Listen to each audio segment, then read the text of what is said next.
Hello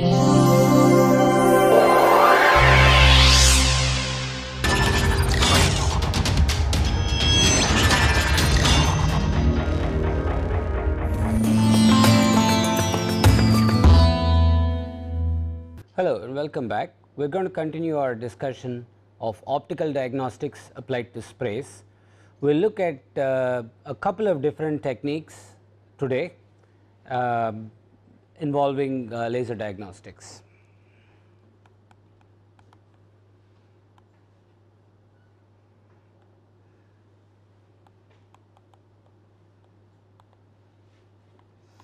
Just as a quick recap, in the previous classes we have studied basic imaging, although we did not really look at image processing. We looked at PIV, we looked at phase Doppler particle anemometry,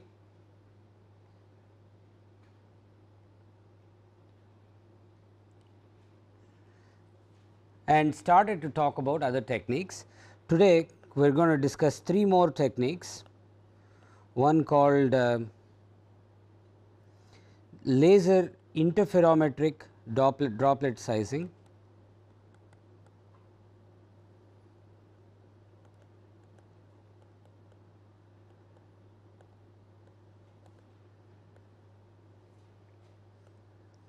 we will also look at laser induced fluorescence,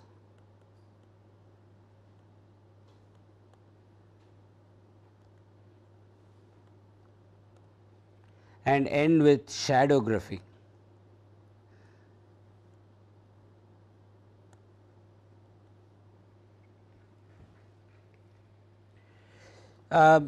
Laser interferometric droplet sizing, I will use the acronym LIDS, is known by several acronyms commercially. IPI is an acronym that is used by a company called Dantec. ILIDS is an acronym that is used by, I believe, TSI, I am not sure, and there are other companies that make this as well. The basic principle of operation is similar to a PDPA in the sense that it takes advantage of coherence. So, if I take a droplet and have a laser impinging, have a laser light source approaching the drop. If I do a very quick ray trace,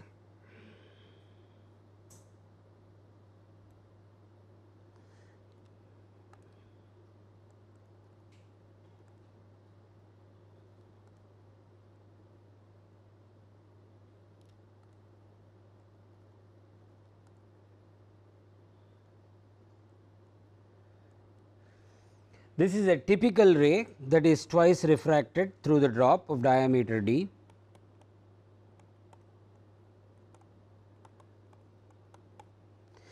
There is another possibility of light reaching this observer here. So, if let us say this is me, the observer, there is another possibility by which this same light can reach this observer, which is through the mode of reflection.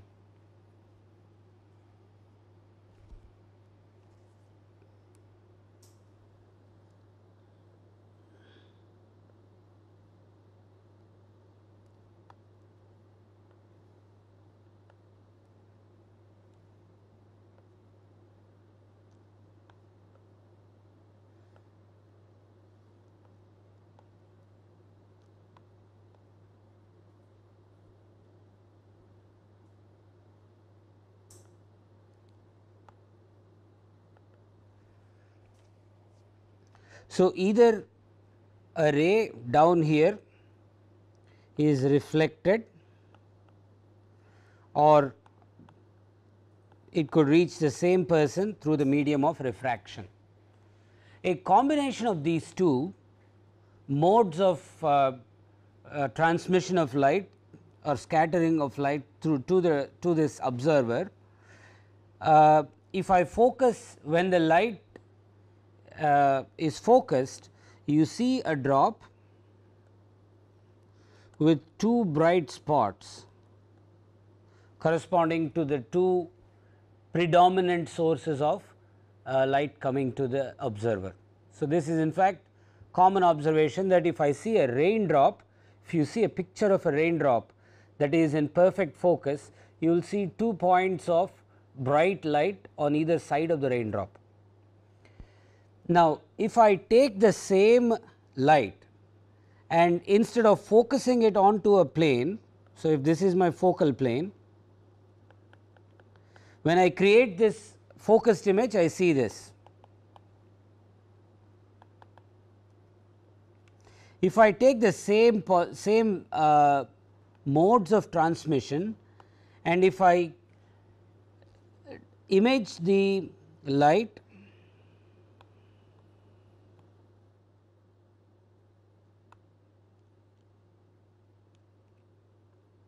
say this is a focusing lens,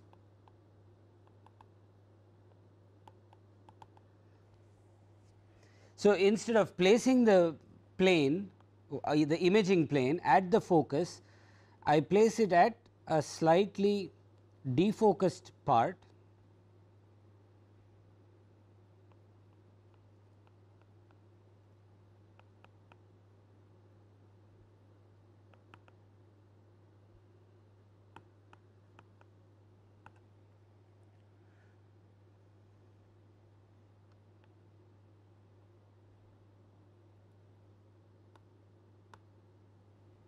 what you will see at the defocused part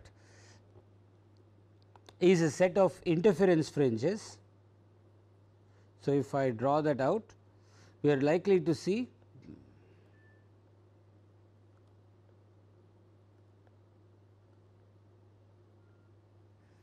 and all of this is the envelope of a circle, because that is what is scattering the light. So, you see bright and dark interference fringes.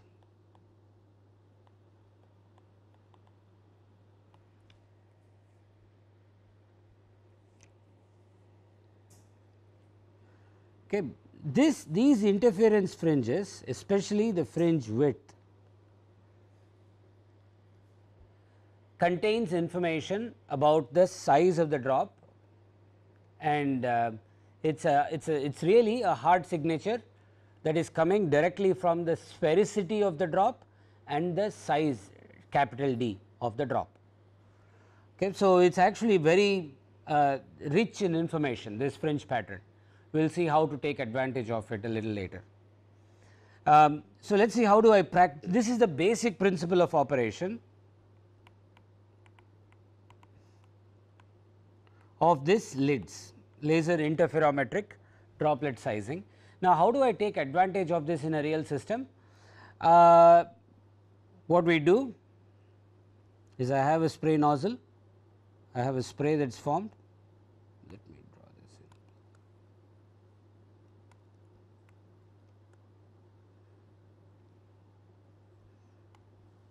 I take a light sheet, pass it through the spray. Now, potentially I have a lot of drops in this light sheet.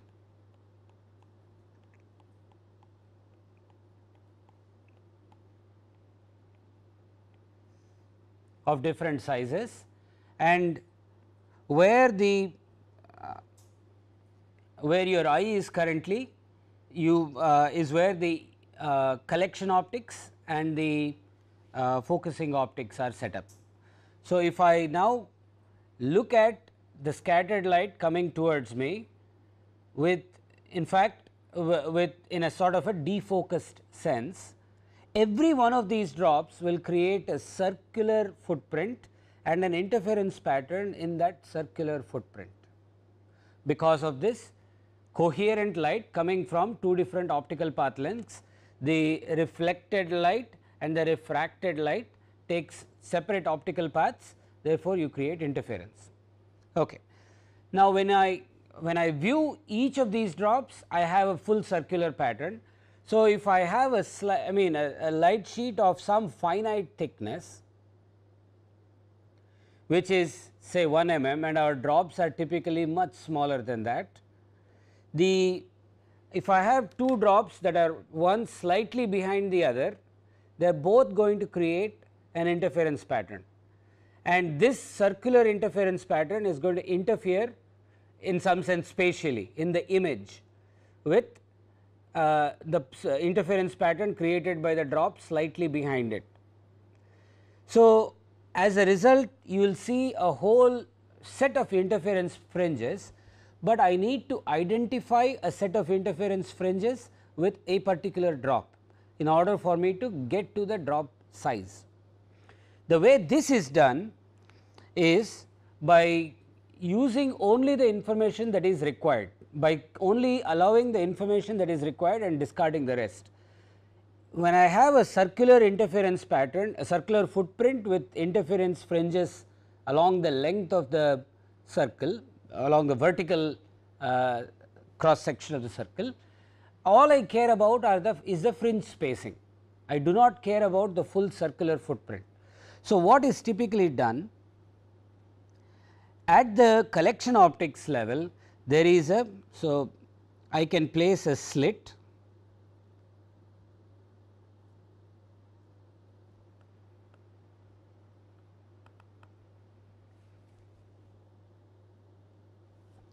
and this is a, in some sense, a horizontal slit that looks like this. So, the vertical fringes when visualized through a horizontal slit essentially create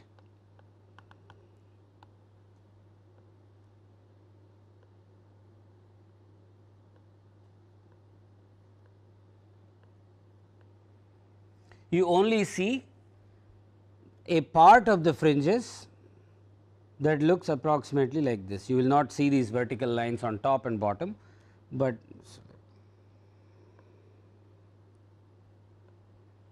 you will just see something like this for every drop, something like this is seen for every drop.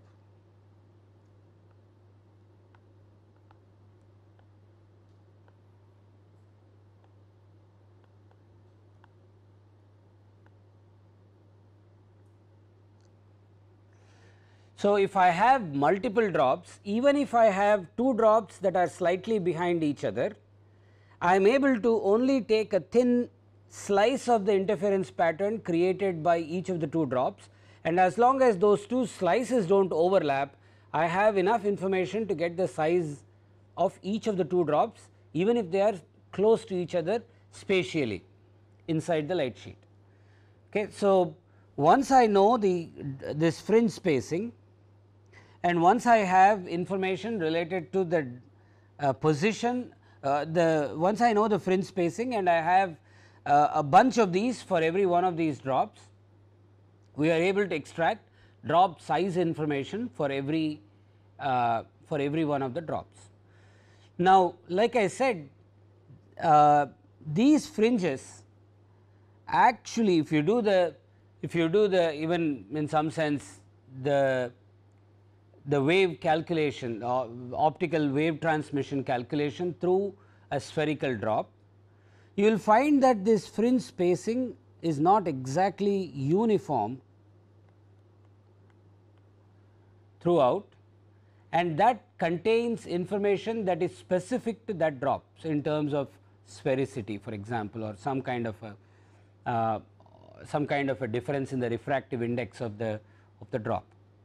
Now, so I am able to relate every drop, and by knowing, let us say, the midpoint of this pattern, I am able to determine the size and its position uniquely. So, if I use LIDS, which is laser interferometric droplet sizing, along with double pulse photography, where I take two pulses and get two images slightly apart in time, because I am able to uniquely identify every drop in this image, we can calculate the velocity vector of every one of the drops. So, essentially an extension of this.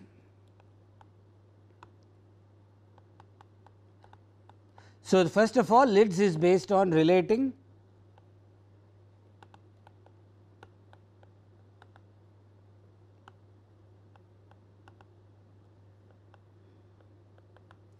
the fringe spacing to size. Now, if I combine lids plus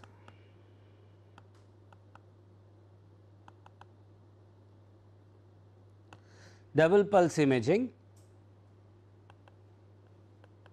you can get lids plus particle tracking velocimetry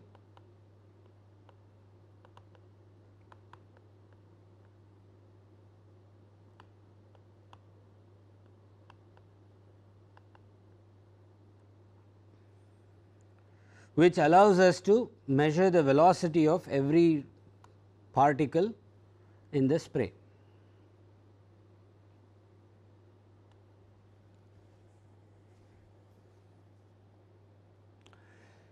We have looked at several different techniques for both particle sizing or drop sizing and velocimetry. Let us quickly see the advantages and disadvantages of the various techniques. First of all, so let us list for each one of the various techniques the advantages and disadvantages. But before we do that, maybe we should look at one more technique called shadowgraphy. This is similar to the one we used before.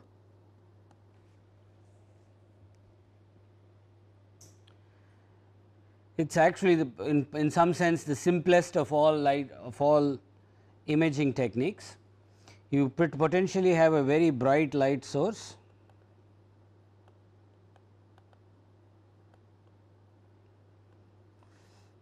passing through a diffuser, and on the other side is your camera.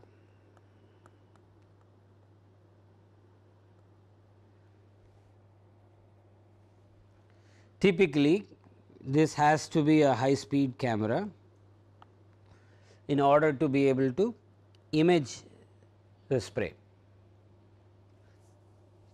The basic principle of operation, when I am looking at a bright light directly in front of me, I am going to see the shadow of any object that is between me and the light, and so the camera sees shadows of these drops.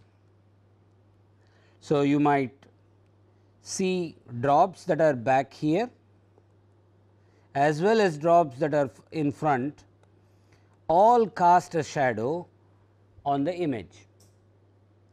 But I could have a specific plane on which I focus the camera and only look at the shadows in that focused plane and discard the images on either side. So, essentially this is the clarity of the image depends on the depth of focus.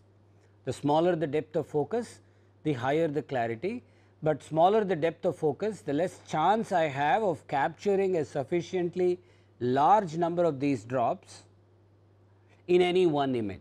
So, they are contrasting requirements of this system.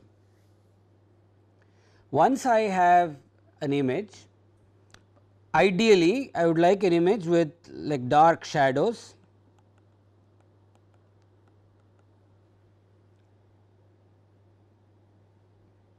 that are circular, or they do not have to be circular, but let us say they are of some very clearly defined shape.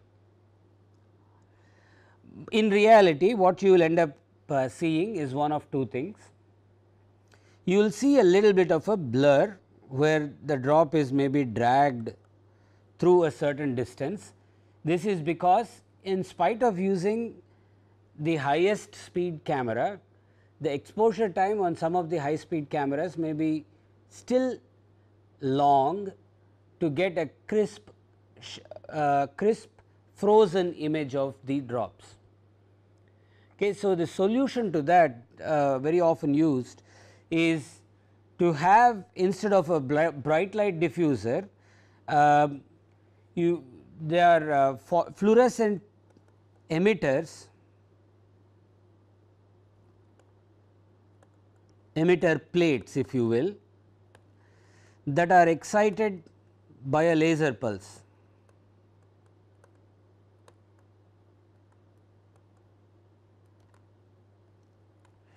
So, this would be a substitute to the bright light source. The advantage of this light source is that you have first of all a laser light source that is impinging on a fluorescent on an absorbing medium, a medium that absorbs that wavelength and emits a slightly longer wavelength, but the emitted intensity is relatively uniform and is only controlled by the concentration of the fluorescing agent. In reality, of course, even that intensity is not important. The fact that that emission occurs over a very short period of time is what is important. So, the fluorescence lifetime of these agents is very short, typically much shorter than the exposure times on your high speed cameras. So, if you can synchronize the high speed camera to the initiation of the fluorescing time or the pulse initiation time, one could capture a very crisp image of the drop. The biggest advantage of shadowgraphy is that I am able to capture sizes of drops that are known to be aspherical. If you look at the previous techniques, whether it is phase Doppler particle analyzer or LIDS, they all assume sphericity in order to get to the size. So, this is a technique, since you are directly visualizing the blobs of liquid in motion, frozen however, you do get you are able to see images of drops that are not spherical, and by appropriate image processing get shapes of like you are able to characterize the shape of the drop apart from just the size. So, if I now look at an image coming from the fluorescing agent, I am able to see drops like that are spherical, but I may also have a second drop that is slightly behind the first drop, and in my image I may create a shape that looks like this.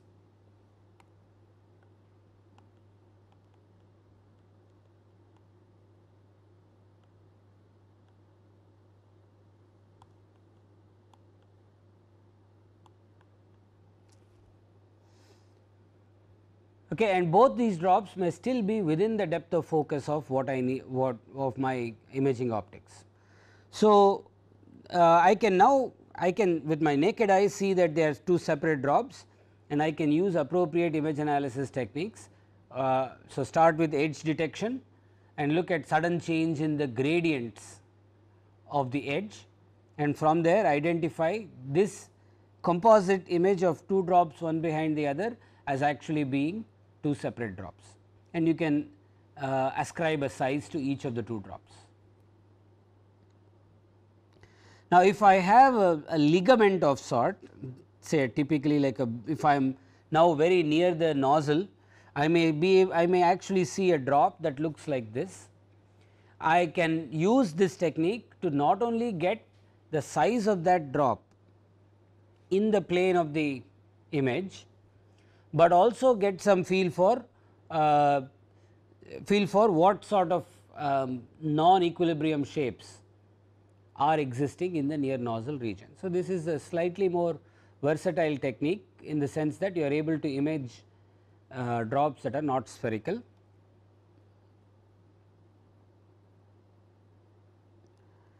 One of the biggest disadvantages of this technique is that you really still cannot go very close to the nozzle.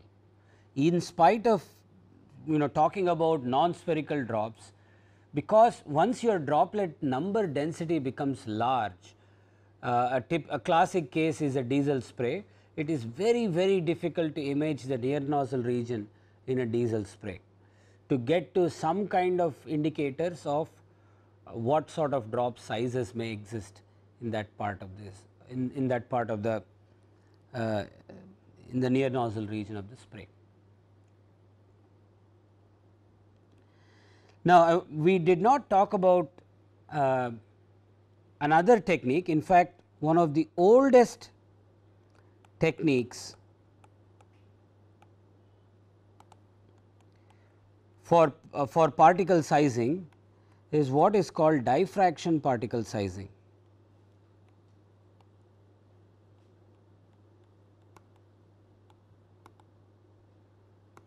The pioneer in this field was a company called Malvern, which was in fact it preceded all other forms of optical diagnostics for sprays except photography.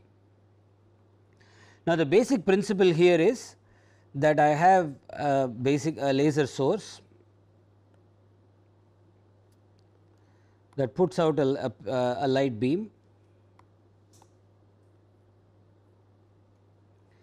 The light beam shines through a spray, and all the little drops that are in the light beam are scattering light. So, essentially by the medium of diffraction, by the mode of diffraction. So, every drop, again assuming sphericity, creates what is called an airy pattern of diffraction. So, I am going to exaggerate this part just to make the point.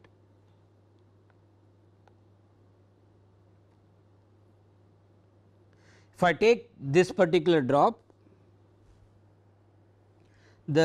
it creates a pattern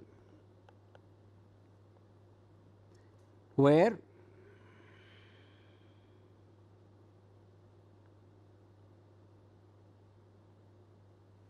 the light intensity versus radius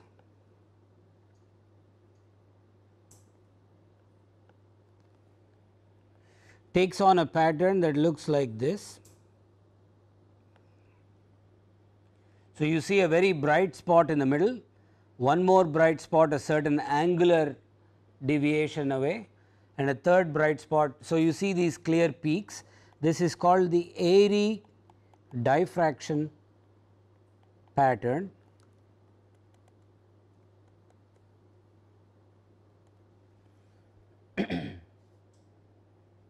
From a spherical drop, and this airy diffraction pattern has these clear peaks, and these peaks are directly related to the drop size. So, the way, remember, this creates, the diffraction creates an angular diverging pattern. So, with again some appropriate imaging optics. So, it is quite usually it is just a single lens is enough, and the detectors are semicircular arrays. So, I mean the airy diffraction pattern for a circular drop in a laser beam is symmetric about the center line, it is axisymmetric. So, typically the detectors that are used to detect this light are photodiodes or photo detectors that not photodiodes, but photodetectors that essentially are arranged in rings around the axis, and these rings are the spacing between the first two peaks of the ring, or the position of the first peak on the ring position of the first peak of the airy diffraction pattern tells us what the size is. Now, as you can see, this works if I have one drop in that long laser going through the spray. I mean this principle of operation is clear, but if I have multiple drops, I will get a superposition of peaks, and there are algorithms, and that is Malvern's contribution, to take the intensity distribution from many different rings coming from many different drops, and obtain a mean diameter for the drop size, for the distribution of drops in the resident in the laser beam. Okay, we will talk a little bit about this algorithm and continue our discussion towards laser fluorescence, laser induced fluorescence in the next class. We will continue our discussion of optical diagnostics, and towards the end of we have completed our discussion of the phase Doppler particle analyzer, diffraction particle sizer, LIDS, which is laser interferometric droplet sizing. Of course, our standard techniques associated with PIV, particle imaging velocimetry, and how PIV can be used to extract some averaged size information, averaged surface area information.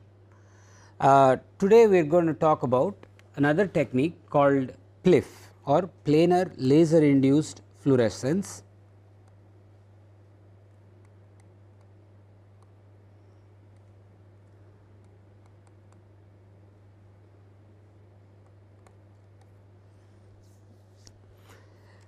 Planar laser induced fluorescence is a technique that basically relies on this property called fluorescence.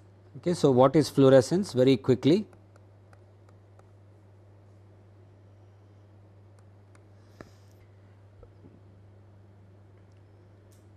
typically when a photon interacts with a molecule has discrete energy levels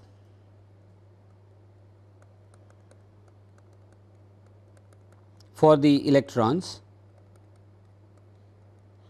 and an electron from one of the lower energy levels can absorb the energy coming from a photon and be pumped up to some high energy level.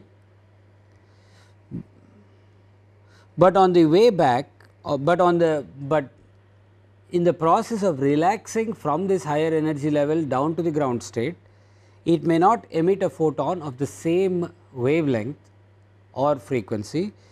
There is some amount of inelastic, this is essentially a phenomena called inelastic scatter, because the incident photon and the emitted photon are of different frequencies. The emitted photon has a lower frequency, essentially lower energy, in relation to the incident photon, which automatically means that the incident wavelength of the light is less than the emitted wavelength of the light. So, this is also called, in some sense, this is slightly red shifted, that is shifted towards red on the spectrum. Now, the way this actually works is you have to find a wavelength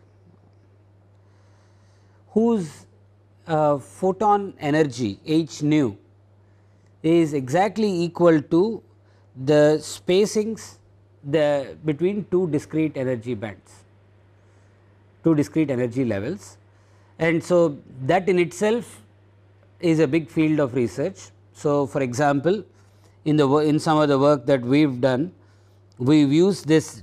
To find a molecule that has a pair of energy levels, one being the ground state, another a higher energy level, whose difference is equal to the photonic energy, is the photon energy, is basically an art of choosing what is called a dye. So, this kind of a molecule is often referred to as a dye. So, for example, there are many different dyes, there are many different classes of dyes, but say for example, rhodamine 6G is a dye that is very commonly used in the spray community, and rhodamine 6G has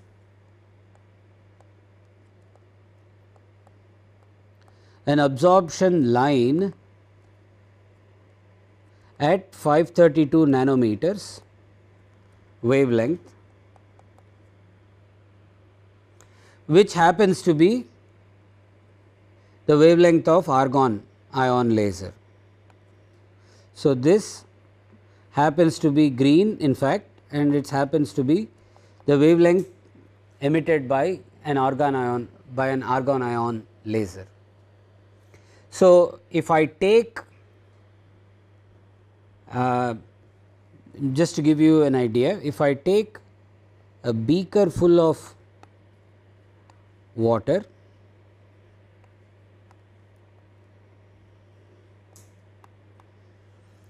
okay, so this is water with rhodamine 6G in some concentration,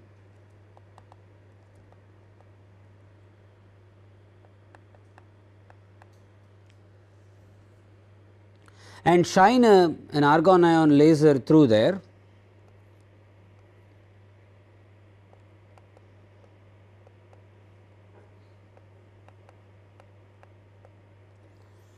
and see it from where my eye is placed, I will essentially, at least to start with, see a green band going through that water which is dyed with this rhodamine 6G. That is because of what we have already seen as me scatter. So, there is lots of particles and some entities in there that are scattering light towards the observer, and that scattered light is exactly the same wavelength as the incident light. So, this is referred to as elastic scatter. So, you have a lot of elastic scatter in any real system that has some scattering entities in it. And then if I wear safety glasses, any of you that has worked in a laser lab, usually you have a pair of safety glasses that have a cutoff filter for the wavelength of the laser that you are using. So, essentially that wavelength light would be invisible to you if you wear that if you wear those safety glasses.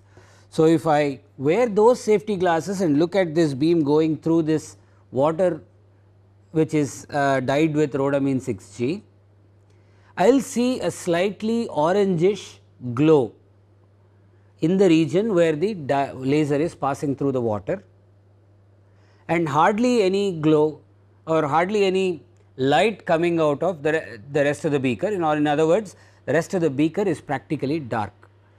The beam before it enters the beaker is invisible, the beam after it comes out of the beaker is invisible, only the part inside the beaker, when the beam is resident inside the beaker, is responsible for this fluorescence emission from the rhodamine 6G dye. The intensity of that rhodamine 6G dye, the intensity of that fluorescence emission is directly proportional to the concentration of the dye present in the solution.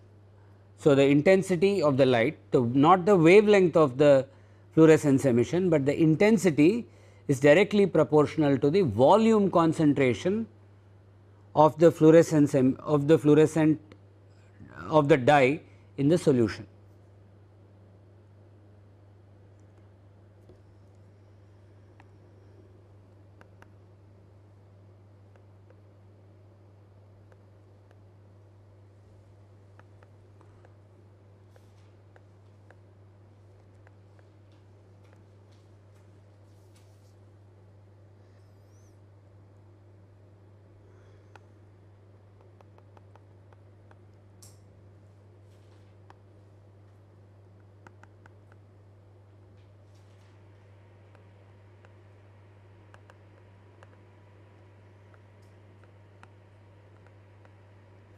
Now, sometimes this fluorescence emission is a slightly broader band. In other words, it is not a discrete wavelength, because these molecules are typically very complicated.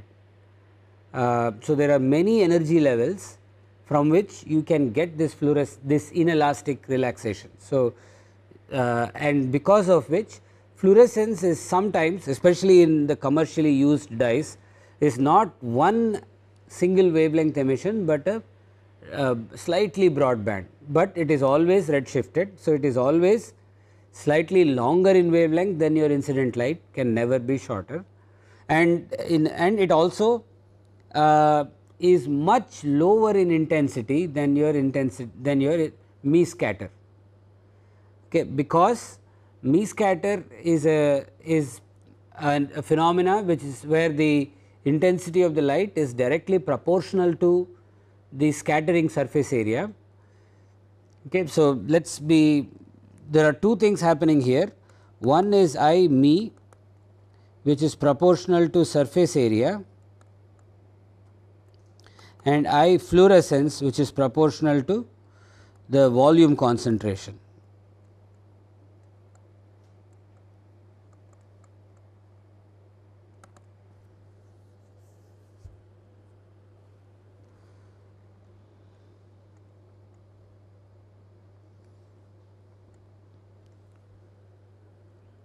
So, let us see how this is applied to a spray. So, if I take a spray nozzle and I take my argon ion laser sheet,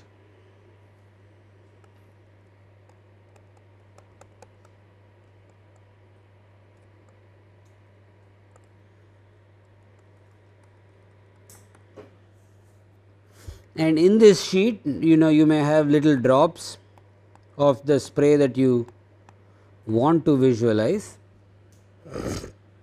and these drops typically have these drops are of the liquid where you have the dye present in the liquid. So, the drops themselves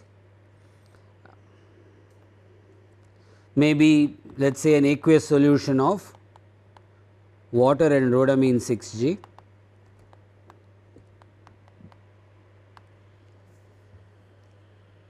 and a camera is placed where your eye is placed, and typically the camera may have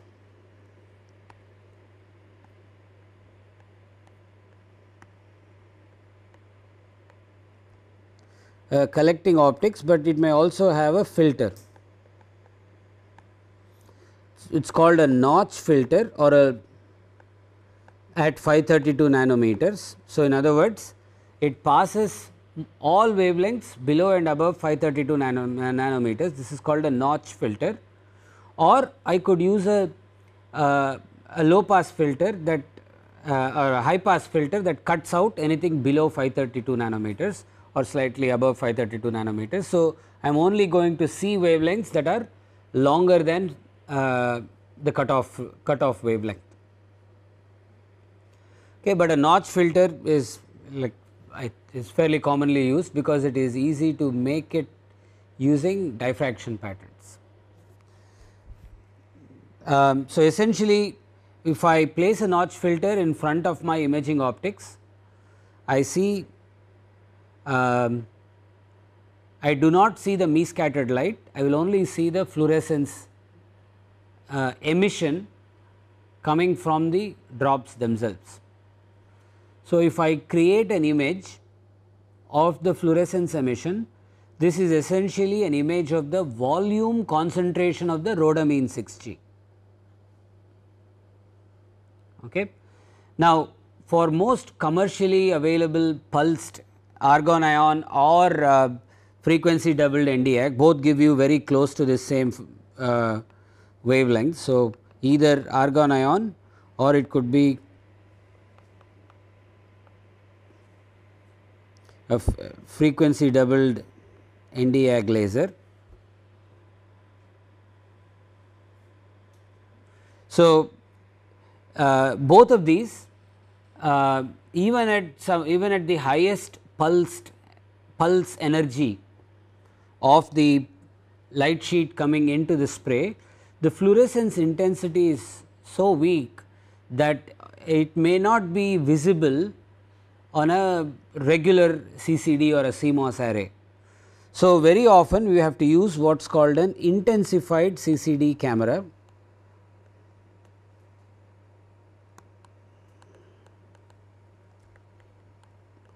So, this is like very low light imaging. So, that is essentially the reason you require some way to intensify the image, so your regular CCD camera is able to detect it. So, this intensified CCD camera with a notch filter will be able to visualize the fluorescence intensity distribution in the light sheet, and the fluorescence intensity distribution IF, which is now a function of, let us say, some spatial, if this is my image, this is proportional to the volume of the drops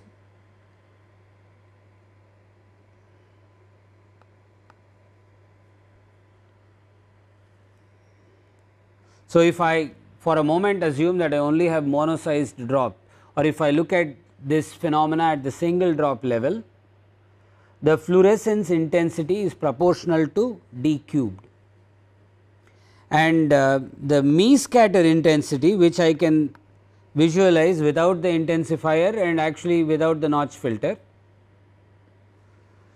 is proportional to d squared.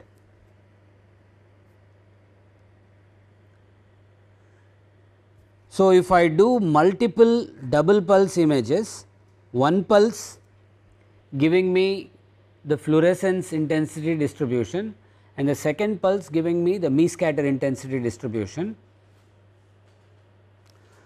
From that I can get essentially, and if I do a time averaging of those pulsed images, I am accruing sigma d cubed in time in one sequence of images and sigma d squared in time on the other sequence of images, and if I ratio them, I am actually directly getting this outer mean diameter.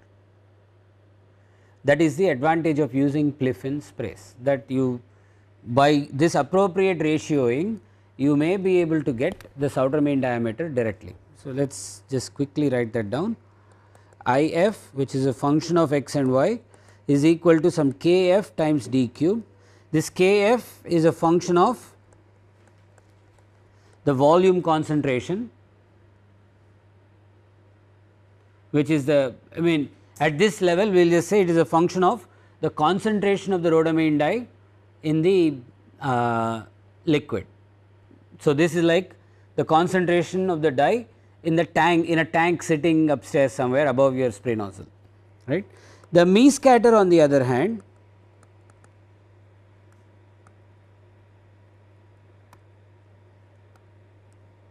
is some km times d squared.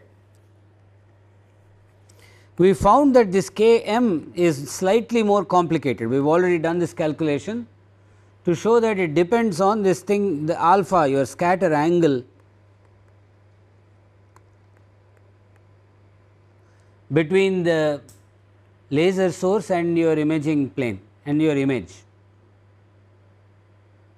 It is the angle made by the ray coming in from the source and the ray going towards the observer, and that angle could be different for different parts of the image.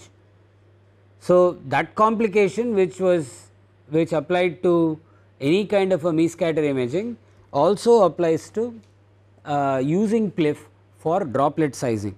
So, if I do a time sequence on these,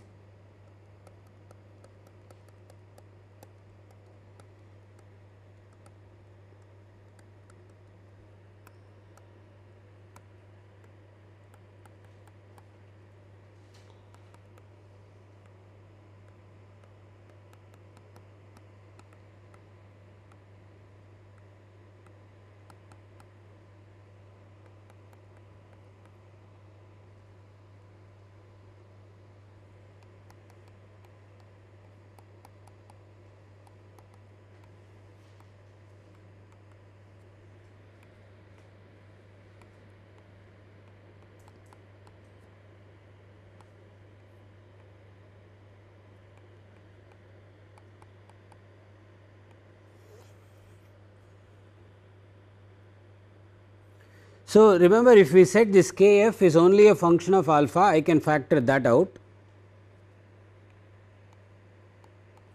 If kf is only a function of x, I can factor that out. If km is only a function of alpha, I can factor that out and make sure I still retain the fact that it could be a function of my x and y coordinates in the image, because different parts of the image have different angle through which light is scattered. So, if I can get this outer mean diameter at one point in the image, but that value is not comparable to this outer mean diameter at another point in the image, because the denominator km is a function of x and y, and that is not very easy to get in a real situation. It is still a somewhat active area of research to identify that. Okay. So, this, while in principle works, is still not been implemented fully commercially. There are people who claim to have done it, and you can actually buy this PLIF me sizing instrumentation, but as far as I know, this has not been implemented commercially in a very robust situation yet. So, there is some room for you to play around with and do some development work there. Let us quickly recap all the different measurement techniques we have studied.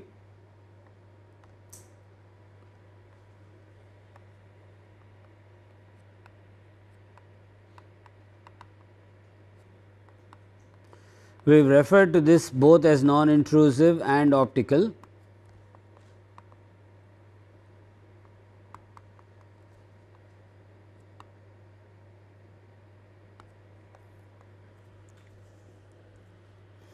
Okay, we started with simple photography, videography,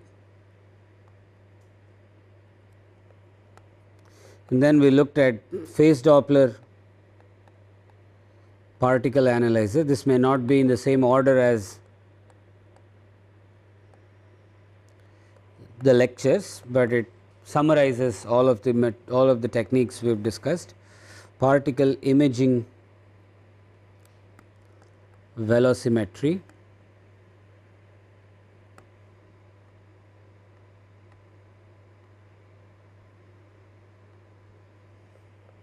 we looked at laser interferometric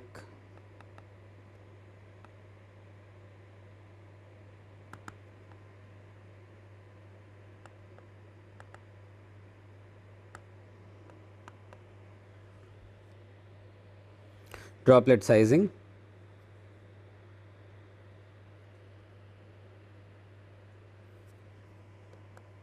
and then we looked at planar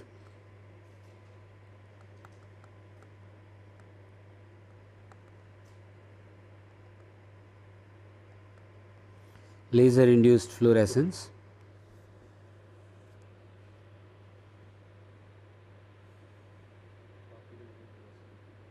Yeah.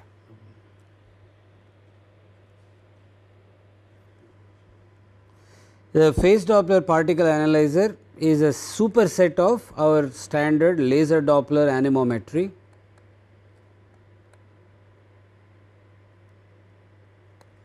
Or LDV or LDA.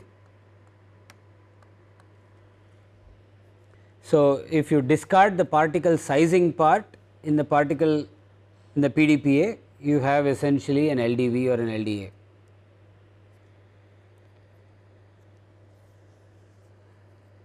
And somewhere along the way, I think we also photography, videography, we also intended to mean high speed imaging.